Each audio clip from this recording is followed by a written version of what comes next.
अंतर्राष्ट्रीय खबरों से जुड़े हमारे कार्यक्रम दुनिया इस हफ्ते में आपका स्वागत है। मेरा नाम है नील। आज पड़ोसी देश श्रीलंका से जुड़े मुद्दे पर बात करेंगे। श्रीलंका में मानवाधिकारों को बढ़ावा देने के लिए संयुक्त राष्ट्र मानवाधिकार परिषद UNHRC में एक प्रस्ताव लाया गया। इस प्रस्ताव का मसौदा संयुक्त राज्य अमेरिका, कनाडा, जर्मनी, मलावी, मॉन्टेनीग्रो और उत्तरी मैसेडोनिया जैसे देशों द्वारा तैयार किया गया। मानवाधिकार के लिए संयुक्त राष्ट्र उच्चायुक्त का कार्यालय, इतना बड़ा नाम जिसको छोटे में OHCHR कहते हैं, तो OHCHR, एमनेस्टी इंटरनेशनल और अन्य मानवाधिकारों से संबंधित एजेंसियों द्वारा तैयार रिपोर्ट के आधार पर यह प्रस्ताव लाया गया। श्रीलंका में पैदा हुए आर्थिक और राजनीतिक संकट के दौरान बड़े स्तर पर मानवाधिकार के उल्लंघन को लेकर सभी एजेंसियों की रिपोर्ट में बड़े पदों पर बैठे सरकारी अधिकारियों को जिम्मेदार बताया गया। संकट के दौरान सरकारी अधिकारियों ने बर्बरतापूर्ण और गैर जिम्मेदाराना रवैया अपनाया। 47 सदस्यीय, और ये आपके काम की बात है, 47 सदस्यीय UNHRC में 20 सदस्यों ने श्रीलंका पर लाए गए इस प्रस्ताव के पक्ष में मतदान किया, जबकि 7 सदस्य देशों ने इसका विरोध किया। भारत, जापान, इंडोनेशिया और मलेशिया सहित 20 सदस्य देशों ने इस प्रस्ताव पर वोटिंग से खुद को दूर रखा। तो ये 20, वो 20 और 7 मिलाकर 47। भारत इस प्रस्ताव पर वोटिंग से दूर जरूर रहा, लेकिन उसने श्रीलंका सरकार से तमिल अल्पसंख्यकों के प्रति प्रतिबद्धताओं को पूरा करने का आग्रह किया। दरअसल श्रीलंका में उपजे आर्थिक संकट के दौरान महंगाई और बेरोजगारी अपने चरम पर थी। अनाज की कीमतें आसमान छू रही थी, भुखमरी से जनता त्रस्त थी और तमाम मौतें भी हुई। श्रीलंकाई जनता की प्रतिक्रिया एवं विरोध को अधिकारियों द्वारा कठोरता से दबाने की कोशिश की गई। इसी संबंध में कोलंबो को अंतर्राष्ट्रीय समुदाय के प्रति किए गए वादों को निभाने और मानवाधिकारों के उल्लंघन को रोकने वाली एजेंसियों के प्रभावी संचालन को सुनिश्चित करने के लिए यह प्रस्ताव लाया गया। मानवाधिकारों से संबंधित वैश्विक संस्था एमनेस्टी इंटरनेशनल ने श्रीलंका के आर्थिक संकट के दौरान नागरिक और राजनीतिक अधिकारों के उल्लंघन पर विस्तृत रिपोर्ट तैयार की है। जब भी कभी श्रीलंका में मानवाधिकारों के उल्लंघन की चर्चा होती है तो श्रीलंकाई तमिल अल्पसंख्यकों की प्रताड़ना की कहानी सबसे ऊपर होती है, क्योंकि ये तमिल अल्पसंख्यक भारत से धार्मिक, सांस्कृतिक और निर्जातीय रूप से जुड़े हैं, जिसके कारण भारत की राष्ट्रीय और अंतर्राष्ट्रीय राजनीति दोनों पर इसका खासा असर देखने को मिलता है। श्रीलंका में मानवाधिकारों के प्रति जवाबदेही और मानवाधिकारों को बढ़ावा देने से संबंधित इस प्रस्ताव पर भारत ने भी अपना पक्ष रखा। जिनेवा में देश के स्थायी प्रतिनिधि ने कहा कि तमिल अल्पसंख्यकों के हितों की रक्षा के लिए श्रीलंका ने अभी तक अपेक्षित कदम नहीं उठाए हैं। तमिलों की आकांक्षाओं को पूरा करने के लिए श्रीलंका सरकार एक स्थायी और प्रभावी समाधान खोजने में विफल रही है। इस संबंध में श्रीलंका में तमिलों के हितों को देखते हुए शांति और सुलह के लिए भारत ने हमेशा ही अपनी प्रतिबद्धता जताई है। साथ ही श्रीलंकाइयों के बीच समानता, न्याय और गरिमा बनी रहे, इसलिए श्रीलंका की संप्रभुता और क्षेत्रीय अखंडता का हमेशा ही सम्मान किया है। संयुक्त राष्ट्र मानवाधिकार परिषद में लाए गए इस प्रस्ताव पर 20 सदस्य देशों ने पक्ष में मतदान किया, जबकि 7 देशों ने विपक्ष में। 20 सदस्य देशों ने इस प्रस्ताव से दूरी बनाई। इस प्रस्ताव को केवल श्रीलंका में मानवाधिकारों के हनन के खिलाफ लाया गया एक प्रस्ताव मात्र नहीं समझा जाना चाहिए।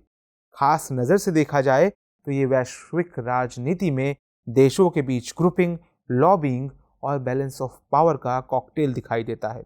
इस संदर्भ में आइए समझने की कोशिश करते हैं कि भू राजनीति के नजरिए से इस प्रस्ताव का क्या मतलब है और इस प्रस्ताव का क्या आधार है।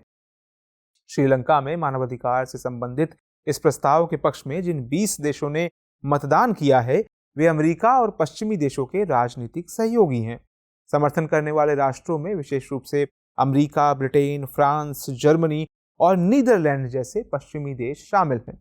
दूसरे वो राष्ट्र हैं जो रूस द्वारा यूक्रेन पर किए गए आक्रमण से डरे हैं और नेटो की सदस्यता के इच्छुक हैं, जैसे स्वीडन और फिनलैंड। इसी कड़ी में यूक्रेन भी आता है, जिसका रूस के साथ विनाशक युद्ध चल रहा है। बल्कि यूं कहिए कि नेटो की सदस्यता के लिए यूक्रेन द्वारा पहल करना ही इस रूस यूक्रेन युद्ध का कई लोगों द्वारा मुख्य कारण माना जाता है। इसके अलावा आर्मेनिया, चेक गणराज्य, लिथुआनिया जैसे देश अमेरिका के राजनीतिक सहयोगी हैं और कहीं ना कहीं रूस की आक्रामक नीतियों के खिलाफ रहे हैं। मॉन्टेनीग्रो, जो कभी यूगोस्लाविया का पार्ट था, 2017 में नेटो में शामिल हो गया और पश्चिमी देशों का खास सहयोगी है। इसी तरह दक्षिण अमेरिकी राज्य पराग्वे, अर्जेंटीना और होंडुरास हैं, जो अमेरिका के पक्के राजनीतिक सहयोगी हैं।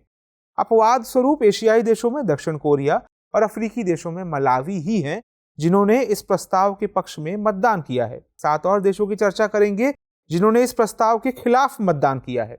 उनमें है बोलीविया, चीन, क्यूबा, पाकिस्तान, इरिट्रिया, युगांडा और वेनेजुएला। इन देशों में कोई भी यूरोप से नहीं है।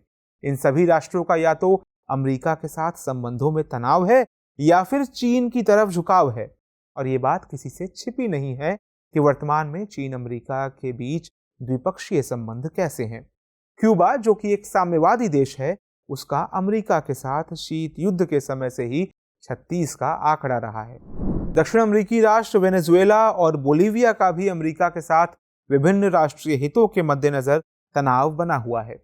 श्रीलंका के साथ मजबूत संबंध और चीन के साथ करीबी दोस्ती की वजह से पाकिस्तान ने इस प्रस्ताव के खिलाफ वोट किया।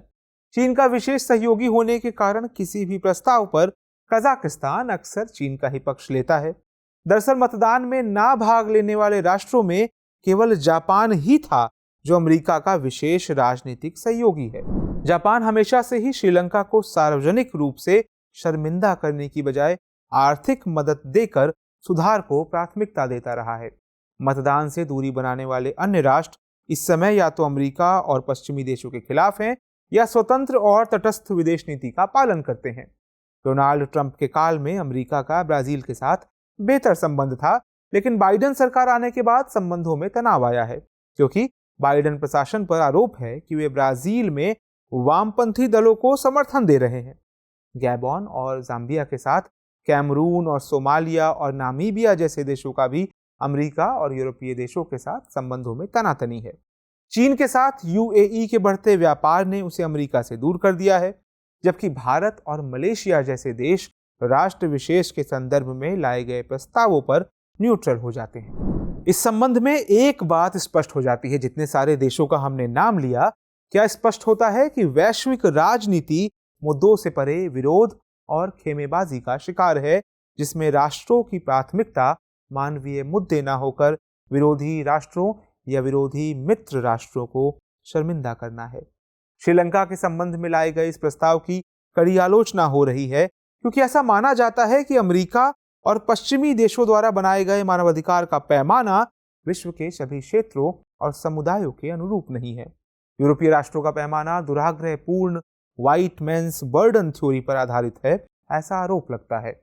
इसके अलावा श्रीलंका और चीन के बीच विस्तृत व्यापारिक संबंध भी अमेरिका जैसे राष्ट्रों को श्रीलंका के खिलाफ पक्षपातपूर्ण व्यवहार करने और ऐसे प्रस्ताव लाने के लिए प्रेरित करते हैं।